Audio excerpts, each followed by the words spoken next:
Hello everyone, welcome to our channel. ఈ వీడియోలో మనం విద్యా దృక్పథాలకు సంబంధించి జనాభా విద్య గురించి కొన్ని ముఖ్యమైన అంశాలను తెలుసుకుందాం.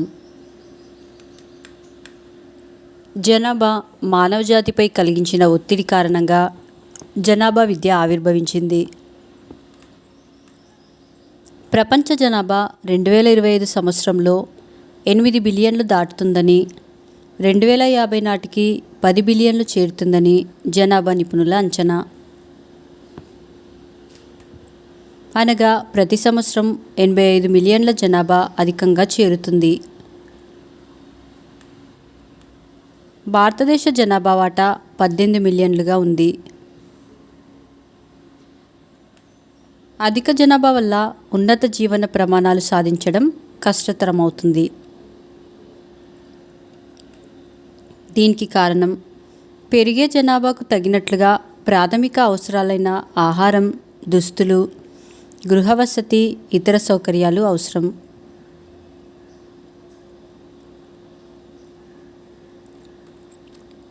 పెరుగుతున్న జనాభాకు అనుగుణంగా ఆహార ధాన్యాల ఉత్పత్తి అదనంగా పెరగడం లేదు. తత్ఫలితంగా కరువు కాటకాలు ఏర్పడుతున్నాయి. ఈ రోజులలో దేశాభివృద్ధి కన్నా జనాభా సమస్య అత్యధిక ప్రాధాన్యతను సంతరించుకున్నది. జనాభా పరిమాణం, పెరుగుదల, సహజీవనం, వ్యాప్తి అనేవి సాంఘిక ఆర్థికాభివృద్ధులతో సన్నిహిత సంబంధాన్ని కలిగి ఉన్నాయి.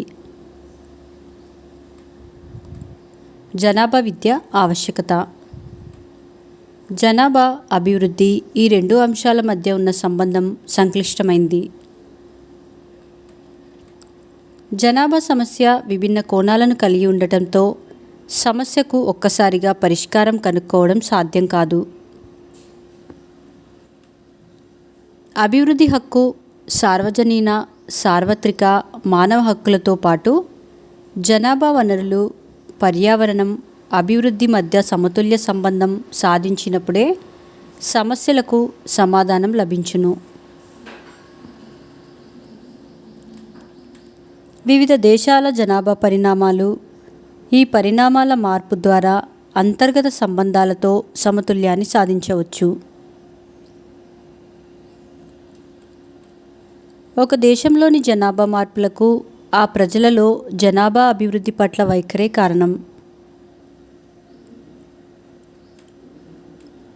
జనాభా ప్రవర్తన అనేది జనాభా సాంఘికీకరణ అనే భావన ద్వారా విదితమగును. పెరుగుతున్న జనాభా, దాని పర్యవసనాలకు సంబంధించిన అంశాల పట్ల అవగాహన కేవలం జనాభా విద్య ద్వారా సాధ్యమగును. వివిధ దేశాలు ఎదుర్కొంటున్న సమకాలీన జనాభా అభివృద్ధి సమస్యల పరిష్కారానికై ఏర్పరచుకున్న బహుముఖ వ్యూహంలోని అవిభాజ్య అంశంగా జనాభా విద్య రూపొందించబడింది.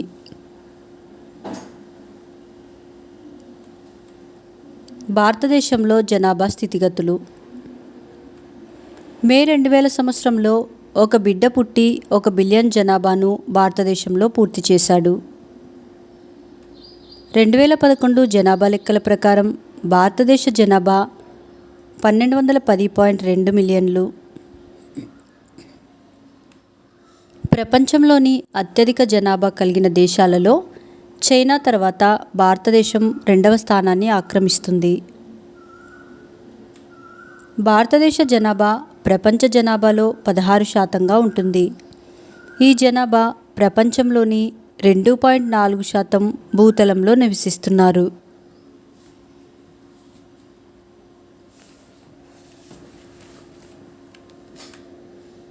వివిధ దేశాలు 2010 జనాభా మిలియన్లలో మరియు 2050 జనాభా అంచనా మిలియన్లలో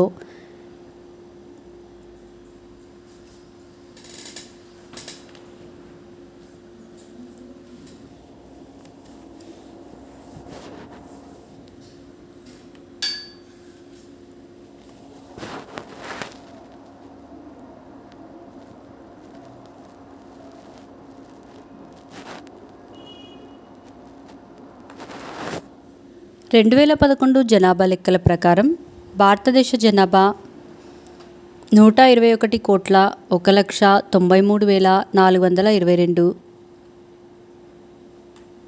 ఉత్తరప్రదేశ్ జనాభా 19,95,81,477తో మొదటి స్థానంలో ఉంది. ఇది దేశ జనాభాలో 16.49%.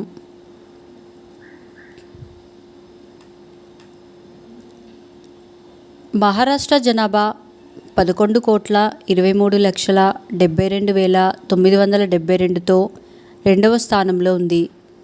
ఇది దేశ జనాభాలో 9.29%. బీహార్ జనాభా 10,38,04,637తో మూడవ స్థానంలో ఉంది. ఇది దేశ జనాభాలో 8.58%.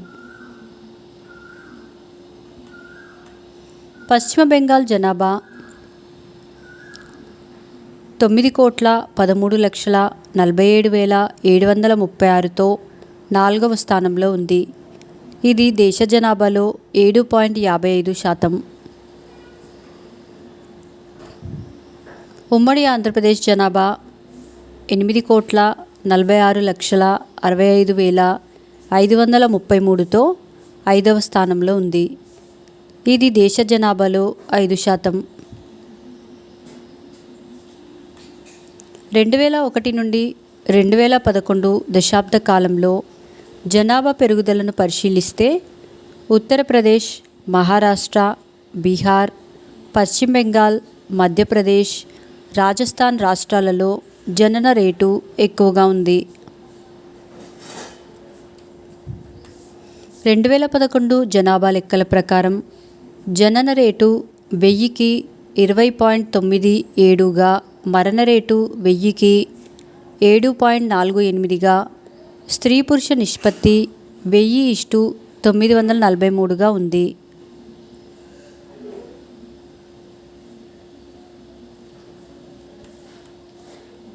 రెండు 2001 జనాభా లెక్కల ప్రకారం జనన రేటు 1000కి 24.8గా, మరణ రేటు 1000కి 8.9గా, స్త్రీ పురుష నిష్పత్తి 1000కి 1000:933గా ఉంది. 1991 జనాభా లెక్కల ప్రకారం జనన రేటు 1000కి 32.5గా, మరణ రేటు 1000కి 11.4గా, స్త్రీ పురుష నిష్పత్తి 1000:927గా ఉంది. 1981 జనాభా లెక్కల ప్రకారం జనన రేటు 1000కి 37.2గా, మరణ రేటు 1000కి 15గా, స్త్రీ పురుష నిష్పత్తి 1000:934గా ఉంది.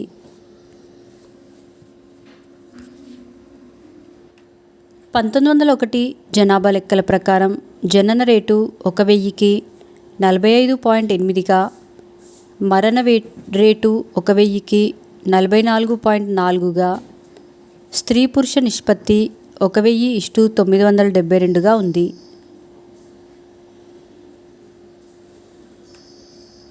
జనన మరణాల రేటు, స్త్రీ పురుషుల నిష్పత్తికి సంబంధించిన పట్టికను పరిశీలించండి.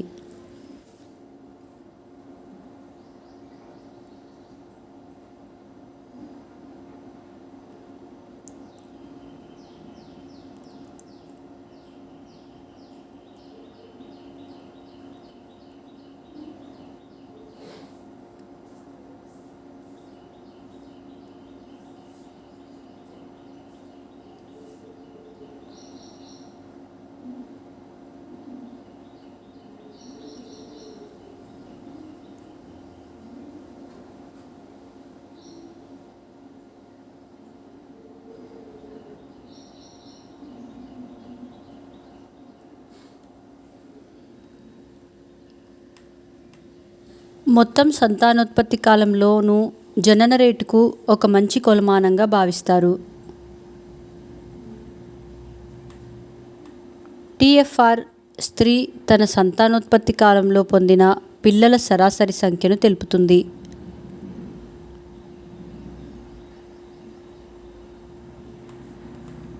బీహార్, మధ్యప్రదేశ్, జార్ఖండ్, ఛత్తీస్గఢ్, రాజస్థాన్, ఉత్తరప్రదేశ్ వంటి రాష్ట్రాలలో మొత్తం సంతానోత్పత్తి రేటు ఎక్కువగా ఉన్నట్లు ఎన్ఎఫ్హెచ్ఎస్ లెక్కలు వివరిస్తున్నాయి.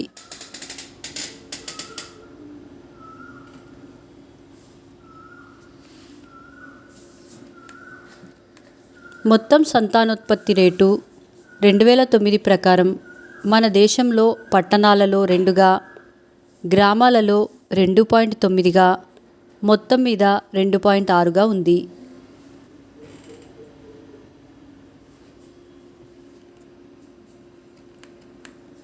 మొత్తం సంతానోత్పత్తి రేటు 2009 ప్రకారం ఉమ్మడి ఆంధ్రప్రదేశ్ రాష్ట్ర పట్టణాలలో 1.6గా, గ్రామాలలో 2గా, మొత్తం మీద 1.9గా ఉంది. మొత్తం సంతానోత్పత్తి రేటు 2009 ప్రకారం అస్సాం రాష్ట్ర పట్టణాలలో 1.6గా, గ్రామాలలో 2.8గా, మొత్తం మీద 2.6గా ఉంది. మొత్తం సంతానోత్పత్తి రేటు 2009 ప్రకారం బీహార్ రాష్ట్ర పట్టణాలలో 2.8గా, గ్రామాలలో 4, మొత్తం మీద 3.9గా ఉంది. మొత్తం సంతానోత్పత్తి రేటు 2009 ప్రకారం తమిళనాడు రాష్ట్ర పట్టణాలలో 1.7గా, గ్రామాలలో 1.8గా, మొత్తం మీద 1.7గా ఉంది. మొత్తం సంతానోత్పత్తి రేటు 2009 ప్రకారం కర్ణాటక రాష్ట్ర పట్టణాలలో 1.7గా, గ్రామాలలో 2.2గా, మొత్తం మీద 2గా ఉంది. భారతదేశ జనాభా పెరుగుదలలో 4 ప్రత్యేకతలున్నవి. మొదటి దశ 1901 నుండి 1921 సమయంలో జనాభా స్థిరంగా ఉంది. ప్రతి 1000 మందికి 45 జననాలు ఆ పైన ఉండేవి. రెండవ దశ 1921 నుండి 1951 సమయంలో 1921 సంవత్సరం నుండే మరణ రేటు తగ్గింది. దీని మూలంగా జనాభా విపరీతంగా పెరిగింది. 1941 నుండి 1951 మధ్య కాలంలో 1942-43లో ఏర్పడిన కరువు, 1947లో జరిగిన దేశ విభజన మూలంగా ఏర్పడిన అస్థిరత్వం కారణంగా జనాభా పెరుగుదల కొద్దిగా తగ్గింది. మూడవ దశ 1951 నుండి 81 సమయంలో 2% జనాభా పెరుగుదల కనిపిస్తుంది. 1961 నుండి 1981 సమయంలో 2.2%తో జనాభా పెరుగుదల ఉచ్చ స్థితిలో ఉంది. నాలుగవ దశ 1991 నుండి 2001 సమయంలో పెరుగుదల రేటు 1.73% తగ్గినప్పటికీ 180.6 మిలియన్ల జనాభా అదనంగా చేరింది. చివరి దశ 2001 నుండి 2011లో 183.2 మిలియన్ల జనాభా పెరిగింది. భారతదేశంలో జనాభా స్థితిగతులు. క్రూడ్ జనన రేటు 1000 మంది జనాభాకు సంభవించే జననాల రేటు. ఇది 1951లో 39.9 ఉండగా 1999లో 26.1కు తగ్గిపోయింది. శిశు మరణాల రేటు 1971లో 129 ఉండగా 1999లో 70కి పడిపోయింది. జననం తర్వాత బ్రతికే అవకాశం ఉన్న వయస్సు వారిలో 1941 నుండి 1950 సమయంలో 32.4 సంవత్సరాలు పురుషులకు, 31.7 సంవత్సరాలు స్త్రీలకు కాగా 2006 నుండి 2010 నాటికి 65.8 సంవత్సరాలు పురుషులకు, 68.1 సంవత్సరాలు స్త్రీలకు ఆయుర్దాయం పెరిగినట్లు గమనించవచ్చు.